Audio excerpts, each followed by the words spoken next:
소설가 이철환 씨의 아픔과 슬픔도 길이 된다라는 시가 있습니다. 오랜 시간의 아픔을 통해 나는 알게 되었다. 아픔도 길이 될 수 있다는 것을. 바람 불지 않는 인생은 없다. 바람이 불어야 나무는 쓰러지지 않으려고 더 깊이 뿌리를 내린다. 바람이 나무를 흔드는 이유다. 바람이 우리들을 흔드는 이유다. 아픔도 길이 된다. 슬픔도 길이 된다. 그렇습니다. 이 나무가 흔들림을 통해서 뿌리를 깊이 내리는 것처럼 우리도 이 의심이라는 그런 바람을 통해서 확고한 믿음으로 나아가게 되는 줄 믿습니다. 20세기 종교 철학자 폴 틸리는 의심은 믿음의 반대가 아니라 믿음의 한 요소다라는 말을 한 적이 있습니다. 의심의 골짜기를 통과한 진리가 진정한 힘이 있다는 것입니다. 우리가 예수님의 제자 중에 의심하면은 제일 먼저 떠오르는 사람이 도마입니다. 그렇습니다. 그런데 사실 우리 예수님께서 도마에게 한 번도 의심 많은 제자라고 말씀하신 적이 없다는 사실입니다. 자, 그럼에도 불구하고 이 도마가 의심의 대명사가 된 이유가 무엇 때문일까요? 자신의 말 때문인데요. 자기가 직접 눈으로 보고 손으로 만져보기 전에는 믿지 못하겠노라 한 이 말 때문에 도마는 의심이 많은 사람으로 낙인이 찍히게 된 것입니다. 오늘 우리는 도마의 믿음에 대해서 함께 같이 은혜를 나누고자 합니다. 이 도마, 헬라어로는 도마스가 되는데요. 아람어의 테옴이라는 말에서 온 말입니다. 쌍둥이라는 뜻이죠. 이 도마스가 영어로는 토마스가 되는데요. 중세를 대표하는 철학자 토마스 아퀴나스가 바로 도마의 이름입니다. 또 토마스 제퍼슨, 우리가 잘 아는 또 토마스 에디슨, 다 도마의 이름이죠. 그래서 이 토마스의 애칭이 토미에서 많은 사람들이 이 도마의 이름을 애칭하고 있다는 것입니다. 이 도마의 이름이 헬라어로는 디디모스다. 그래서 우리말로는 디두모라고 되어 있는데 쌍둥이라고 번역이 되어 있습니다. 자, 그렇다면 이 도마가 누구와 쌍둥이일까요? 자, 그런데 성경에 보면은 이 도마의 가족이나 출신이나 배경에 대해서 일체의 언급이 없다는 것입니다. 왜 이런 기록이 없을까? 묵상을 하면서 깨달은 것은 이 도마가 쌍둥이라는 것은 꼭 어느 누구의 쌍둥이라기보다는 모든 성도들의, 신자들의 쌍둥이가 아닐까 이런 생각을 갖게 되었습니다. 왜냐하면 대부분의 이 신자들이 도마처럼 의심하면서 같은 고민을 갖고 있다는 것입니다. 도마의 문제가 나의 문제인 성도가 아마 적지 않을 줄로 압니다. 이 도마의 행적이 마태나 마가나 누가복음에는 거의 없고요. 요한복음에만 기록이 되고 있습니다. 그리고 사실 이 도마가 그렇게 주연급이 아니다 보니까 베드로나 우리가 그동안 살폈던 야고보나 요한처럼 언제 예수님을 만났는지 어떻게 예수님의 제자가 되었는지에 대한 기록이 전혀 없다는 것입니다. 저도 이것도 여기에 뭔가 의도가 있지 않을까. 이것이 우리에게 주는 교훈이 뭘까? 묵상을 하다 보니까 이런 깨달음이 오더라고요. 우리가 보통 간증을 듣다 보면은 막 극적인 간증의 은혜를 많이 받습니다. 자, 그러다 보면은 그런 간증을 부러워해요. 나도 저런 드라마틱한 간증을 하고 싶다. 근데 그건 무엇을 말합니까? 나도 저렇게 밑바닥까지 한번 내려가 보고 싶다. 그 얘기나 마찬가지입니다. 그래서 꼭 드라마틱한 간증이 믿음이 좋다고 그렇게 말할 수는 없는 것이죠. 극적인 경험 없이도 새벽 이슬에 옷 깃젓는 그런 은혜가 있어요. 또 그런 간증이 있습니다. 그런 것처럼 무슨 말입니까? 우리가 어떤 극적인 계기가 없어도 도마처럼 얼마든지 예수님의 제자가 될 수 있다. 우리가 성도가 될 수 있습니다. 정말 어떤 그런 막 드라마틱한 그런 간증이나 막 화려한 이야기가 없어도 정말 평범해도 얼마든지 우리가 성도로서 그리스도의 제자로서의 삶을 살아갈 수 있는 것입니다. 오늘 요한복음에는 이 도마가 3번 나오는데요. 3군데 나오는데 첫 번째 이 도마의 행적이 죽은 나사로를 살리실 때 그때 요한복음 11장에 이 도마가 나옵니다. 우리 6절부터 8절까지를 같이 한번 보시겠습니다.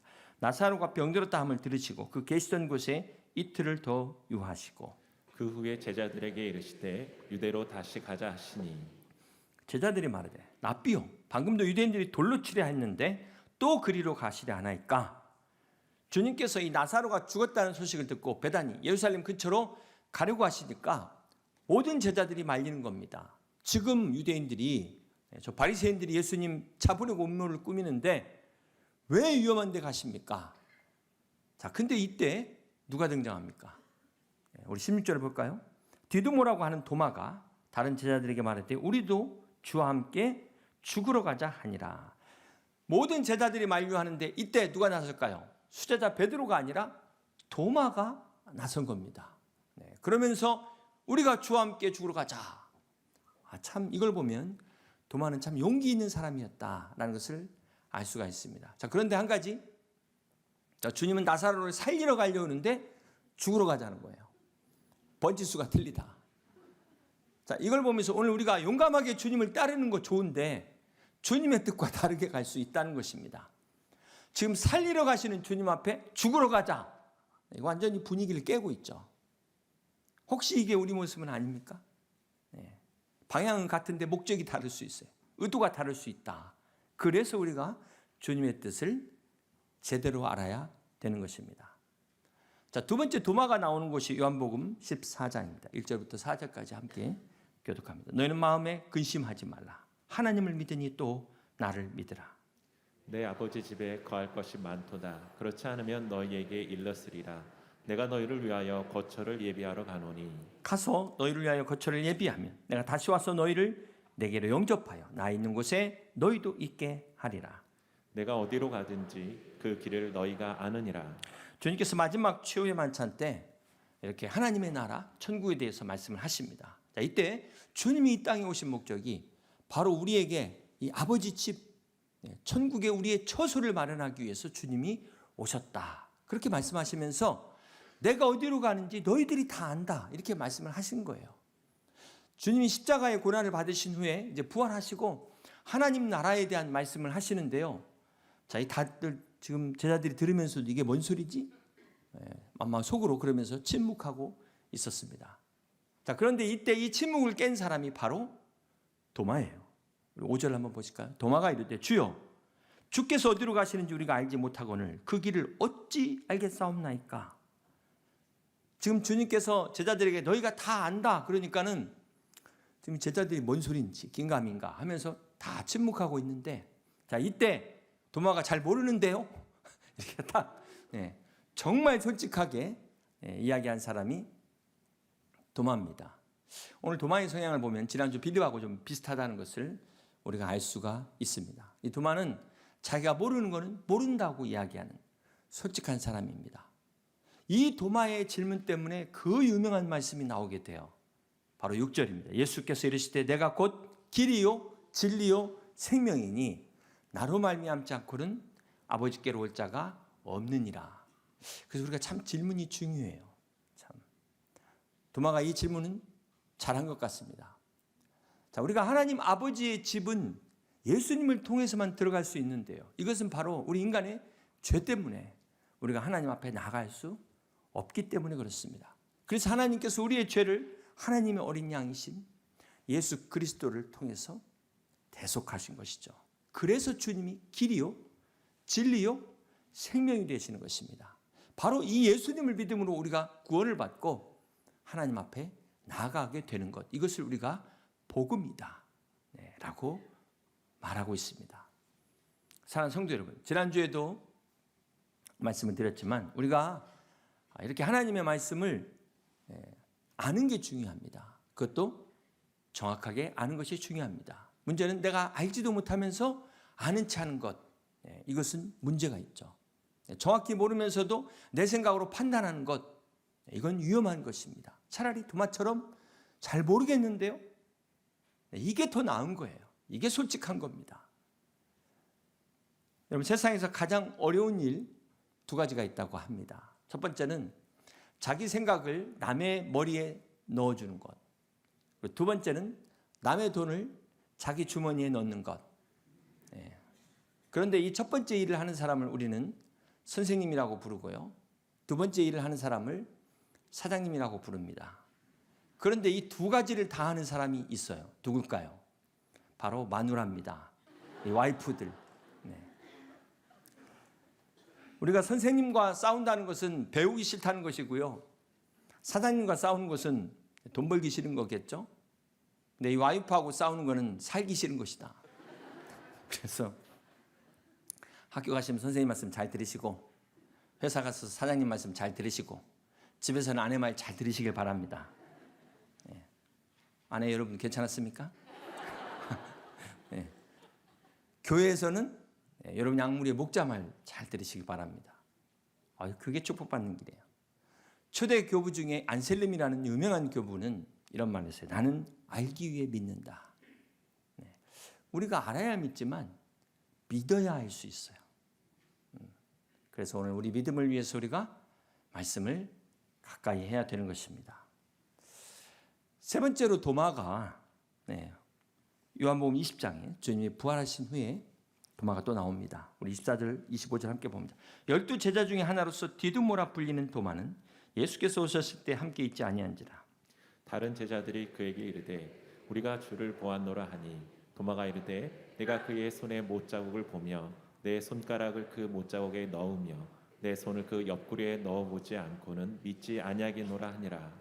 지금 다른 제자들이 주님이 부활하셨다고 하니까 이 도마가 나 보지 않고 못 믿겠다, 만져보지 않고는 못 믿겠다는 것입니다. 자, 이 말 때문에 도마를 회의론자다라고 이야기를 합니다. 자, 회의론자라는 것은 내 이성과 지식으로 납득이 되지 않는 것은 믿지 않는 사람들, 증명이 돼야만 믿는 사람들을 말합니다. 오늘날 실존주의, 실증주의, 경험론자들 다 도마와 같은 사람들이죠.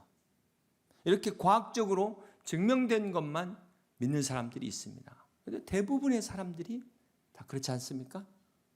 근데 엄밀하게 생각을 해보면 이거는 하나님 위에 과학이 있어요. 과학으로 입증되지 않으면 하나님도 인정하지 않겠다는 거예요. 하나님 위에다 과학을 올려놓은 거 아닙니까? 이 무신론자들은 하나님 어딨냐 보여보라는 거예요. 대표적으로 이 무신론자들이 그렇습니다.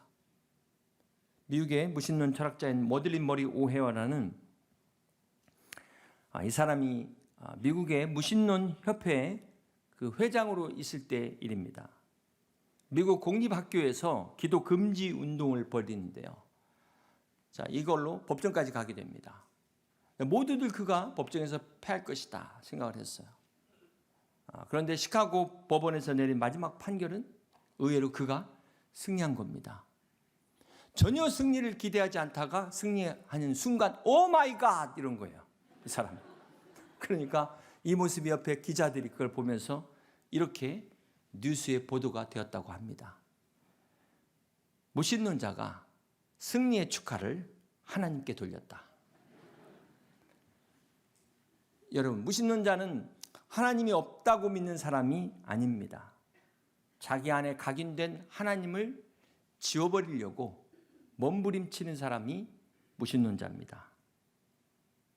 이 무신론자는 신이 없다는 것을 증명하려면 어떻게 해야 돼요? 주야로 신을 묵상해야 돼요. 사실은 자기들 마음에서 떼낼 수 없는데 이 사람들의 논리가 보여줘봐라는 거 아닙니까? 증명하면 믿겠다는 거 아닙니까? 여러분, 이 세상에 눈에 보이지 않지만 존재하는 것들 얼마나 많습니까? 우리 인간의 이성과 과학으로 설명되지 않는 이것들이 얼마나 많습니까? 물질 세계에도 증명할 수 없는 게 많은데 하물며 보이지 않는 영적 세계를 어떻게 물질로 증명할 수 있겠습니까? 그런데도 불구하고 꼭 증명돼야만 믿겠다. 이거야말로 정말 비이성적인, 비과학적인 태도 아닙니까? 내가 보여야만, 내가 확인해야만 믿겠다. 이 근본이 어디서 왔을까요? 내가 보이지 않는 세계는 아예 인정을 안 하는 겁니다. 저 이 우주 밖에 그 넓은 그 존재, 세계 안 보이니까 인정을 안 하는 거예요. 그 근본은 인간의 교만에서 나왔다. 교만에서 시작된 것입니다. 사랑하는 성도 여러분, 도마와 같은 사람의 문제는 내가 경험해야만 믿을 수 있다는 거예요. 다시 말해서 내가 경험하지 않은 건 믿지 않겠다는 것입니다. 이것이 우리의 교만에서부터 나왔다. 이것은 결코 신앙의 자세가 될 수 없는 것입니다. 과거로 증명돼 가지고 믿는다? 그것은 이미 신앙이 아니죠. 그러면 누가 못 믿을 사람이 누가 있겠습니까? 사랑하는 성도 여러분, 오늘 이것이 도마의 문제인데 결정적 도마의 문제가 성경이 이야기를 합니다. 요한복음 20장 24절에 다시 보시면 12제자 중에 하나로서 디두모라 불리는 도마는 예수께서 오셨을 때 함께 있지 아니한지라. 다른 제자들이 다 모여 있는데 그 자리에 도마가 없었다는 것입니다. 자, 이렇게 지금 예배의 자리에 있어야 될 자리에 없는 거예요. 십자가 사건 후에 도망갔던 11제자들이 다 모였는데 도마만이 지금 어디서 방황하고 있어요. 도마의 문제가 바로 이것이었습니다. 다 은혜 받는 자리에 있었는데 지금 어디 있는지 알 수 없는 사람이 있어요. 집에서라도 예배를 드려야 되는데 어디 가서 지금 뭘 하고 있는지. 이렇게 있을 때 그 자리에 없으면 어떻게 될까요? 나중에 엉뚱한 소리를 하게 됩니다. 남들 기도할 때 뭔 기도를 하냐고 그러고, 남들 전도할 때 꼭 해야 되냐고 그러고. 도마가 그랬다는 거예요. 도마가. 자, 도마가 이 일이 있은 지 8일 후에 주님께서 제자들과 도마 앞에 나타나십니다. 우리 26절과 27절 함께 봅니다. 여드레를 지나서 제자들이 다시 집 안에 있을 때 도마도 함께 있고 문들이 닫혔는데 예수께서 솟아 서서 이르시되 너희에게 평강이 있을지어다 하시고 도마에게 이르시되 내 손가락을 이리 내밀어 내 손을 보고 내 손을 내밀어 내 옆구리에 넣어보라. 그리하여 믿음 없는 자가 되지 말고 믿는 자가 되라. 자, 주님께서 도마에게 너 왜 그렇게 믿음이 없니? 나무라지 않으시고 손에 못자국을 보여주시면서 그렇게라도 믿으라는 거예요. 이것이 주님의 마음입니다. 자, 이때 도마가 뭐라고 고백합니까? 28절에 보니까 도마가 대답하여 이르되 나의 주님이시오 나의 하나님이시니다. 도마가 주님 앞에 무릎을 꿇고 항복을 합니다. 도마의 유명한 신앙 고백이죠. 베드로가 주님 앞에 신앙 고백했을 때 베드로는 뭐라고 이야기했습니까? 주는 그리스도시요 살아계신 하나님의 아들이십니다. 그런데 도마는 주님이 하나님이십니다 라고 이렇게 도마가 고백을 합니다. 여러분, 베드로의 신앙 고백은 주님께서 한 달 후에 시험 볼게 이렇게 하고 한 게 아니라 갑자기 어느 날 물어보신 거예요. 갑자기 어느 날. 우리도 마찬가지입니다. 주님이 어느 날 갑자기 그렇게 우리에게 물어보실 수 있다는 겁니다. 전혀 준비되지 않은 상태에서 베드로의 신앙 고백이 나왔다면 도마의 이 신앙 고백은 의심이라는 진통 끝에 나온 고백이었다. 도저히 예수님의 부활이 믿기지 않는, 믿을 수 없는 의심과 의심 속에 정말 그 고민의 시간 속에 고통의 시간을 지나고 나서 부활의 주님을 만난 뒤에 나온 그런 값진 고백이었다는 것입니다. 이런 도마가, 이렇게 고민하고 의심했던 도마가 부활하신 주님을 만나 변화됩니다. 믿음의 사람으로 변화되어서 그가 인도에 가서 복음을 전하다가 순교를 당하게 됩니다. 자, 이렇게 의심 많은 도마도 주님을 만나고 그 결과는 순교자가 돼요. 여러분, 인도의 기독교 역사가 2000년이 됩니다. 거의 기독교 역사와 같은 역사예요. 그 이유가 바로 도마가 AD 1세기에 인도로 가서 선교했기 때문에 그렇습니다.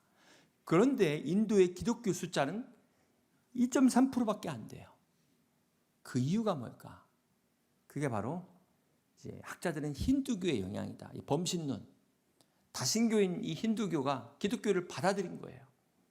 그런데 이건 다신교이기 때문에 유일신으로 기독교를 받아들인 게 아니라 그 수많은 신 중에 하나로 예수 그리스도를 받아들인 겁니다. 이것이 바로 인도에서 기독교가 전혀 영향을 미치지 못하는 결정적 문제였다라고 학자들은 이야기를 합니다. 이 짬뽕 신앙의 문제. 이게 나라만 그런 것이 아니라 개인도 마찬가지예요. 오늘 우리의 신앙이 무기력한 이유가 뭘까요? 하나님을 전능하신 하나님으로 믿지 않는 겁니다. 유일하신 하나님으로 믿지 않는 거예요. 다른 종교를 안 믿더라도 세상에다가 한 다리 걸틀어 놓고 주님 안에 한 다리 걸틀어 놓고 양다리 걸튼 신앙을 하다 보니까 무기력한 신앙이 되어버렸어요. 무늬만 모양만 크리스찬이 되어버리고 경건의 능력을 잃어버리는 크리스찬이 됐다는 것입니다. 사랑하는 성도 여러분, 오늘 여러분의 신앙은 어떤 신앙이십니까? 사랑하는 성도 여러분, 우리는 부활의 주님을 직접 눈으로 본 적은 없습니다. 그렇지만 요한복음 20장 29절에 예수께서 이르시되 너는 나를 본고로 믿느냐? 보지 못하고 믿는 자들은 복되도다 말씀하셨습니다. 그렇습니다. 우리가 직접 눈으로 보지 않고 손으로 만지지 않아도 얼마든지 우리의 이성으로 우리가 하나님의 은혜로 부활의 주님을 믿을 수 있는 것입니다. 오늘 여러분들도 도마가 모든 의심에도 불구하고 끝까지 주님을 믿을 수 있었던 그 비결이 무엇일까요? 도마가 주님을 끝까지 믿고 따른 것은 주님이 증명했기 때문이 아니었다는 것입니다. 도마는 부활하신 주님께서 만져봐라 그랬을 때 도마가 만져봤더라는 기록은 없어요. 그 자리에서 도마가 무릎 꿇고 나의 주님이시요 나의 하나님이시니다 이렇게 고백하고 있습니다. 저는 어쩌면 이 기록이 또 빠진 것 같아요. 주님 의심해서 죄송합니다. 주님 사랑합니다. 이것이 바로 도마의 믿음이었습니다. 이제 말씀을 정리합니다. 사랑하는 성도 여러분, 인생은 죽음을 향해 달려가는 기차와 같습니다. 키에르케고르는 이 죽음에 이르는 병이 바로 절망이라고 이야기했어요. 그러면서 이 병에 걸리는 것은 오직 인간뿐이라는 것입니다. 동물은 절대로 이 절망이라는 병에 걸리질 않습니다. 여러분 강아지가 절망하는 거 보셨어요? 네. 아담의 원죄로 추방된 인간의 영혼에게만 절망이 있는 것입니다. 그리고 이 절망을 해결할 수 있는 방법은 하나밖에 없어요. 하나님께로 돌아가는 것. 그렇습니다. 우리가 죽음을 하나님께로 돌아간다고 말합니다. 우리말 표현은 참 돌아가셨어요. 참 의미가 있는 표현이에요. 우리가 죽음을 엔딩이라고 말하는데 그런 의미에서 볼 때 이 엔딩이 END, ING가 아니라 AND, ING다. 죽음이 끝이 아닌 것입니다. 사랑하는 성도 여러분, 사람은 태어나서 3권의 책을 쓴다고 합니다. 우리는 그 책의 이름을 우리의 과거와 현재와 미래라고 부릅니다. 그런데 과거는 부도수표고요. 미래는 약속어음이고 이건 보장이 안 된 거예요. 현재가 현찰입니다. 뭐니 해도 현찰이 최고예요. 오늘 우리는 오늘을 붙잡아야 돼요. 오늘을. 자, 그렇다면 어떻게 해야 될까요? 어차피 할 거, 누가 해도 할 거라면 내가 하자. 우리가 이런 마음으로 살아야 되지 않겠어요? 언제 해도 할 거라면 지금 하세요. 오늘 하세요. 내일은 보장되지 않습니다. 그리고 지금 할 거라면 한번 제대로 해봅시다. 네, 그렇습니다. 우리가 이왕 믿을 거 지금 믿으세요. 내일은 우리가 믿을 수가 없어요. 그리고 한번 말씀대로 한번 믿어보세요. 사랑하는 성도 여러분, 지금이 구원의 때입니다. 이 시간 아직 내가 성경이 믿어지지 않는다 할지라도 우리 주님의 사랑을 한번 받아들여 보시길 바랍니다.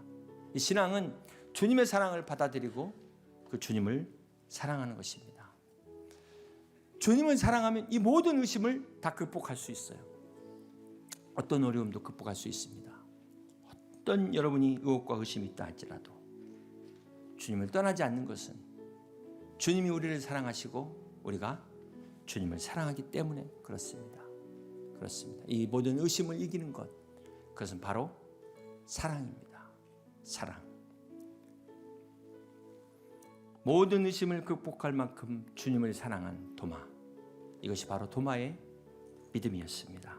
도마의 의심에도 응답하신 주님께서 오늘 여러분에게도 응답하시기를 주님의 이름으로 축복합니다. 그리고 오늘 이 시간 그 주님을 만나는, 도마가 나의 주님이시오 나의 하나님이라고 고백하신 그 주님을 만나는 여러분 되시기를 주님의 이름으로 축복합니다.